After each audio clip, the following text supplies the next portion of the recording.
નમસ્કાર, હું અશિતી KTV news સાથે નજર કરીએ આજના મહત્વના સમાચાર પર। ગીર સોમનાથમાંથી સમાચાર મળી આવ્યા છે। ગીર સોમનાથ જિલ્લાના તાલાલા પોલીસ સ્ટેશનની ટીમે પ્રોહિબિશન કાયદાની સફળ કામગીરી દર્શાવી છે।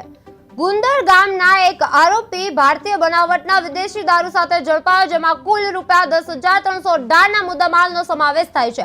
આ દારૂનો સ્ટોક 7 અલગ અલગ બ્રાન્ડની બોટલ્સમાં હતો। આ કાર્યવાહી દરમિયાન Talala post incharge A B Gohil, pro head constable D B Gandhi અને અન્ય સ્ટાફના અધિકારીઓએ અગત્યની ભૂમિકા ભજવી હતી। તાલાલા પોસ્ટમાં પ્રોહિબિશનની સફળ કાર્યવાહી થઈ છે। ગુંદરણ ગામના ₹10,318ના વિદેશી દારૂ સાથે આરોપી ઝડપાયો છે। 7 બોટલ વિદેશી દારૂ કબજે કરવામાં આવી છે। કુલ મુદ્દામાલ ₹10,318।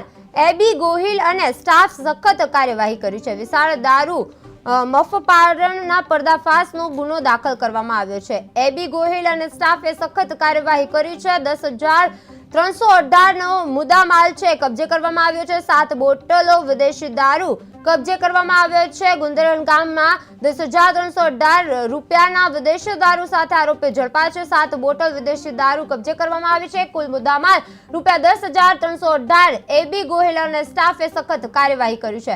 વિશાળ દારૂ મફપાવરના પર્દાફાશ કરવામાં આવ્યો છે। ગુનો દાખલ કરવામાં આવ્યો છે। એબી ગોહિલ અને સ્ટાફે સખત કાર્યવાહી કરી છે।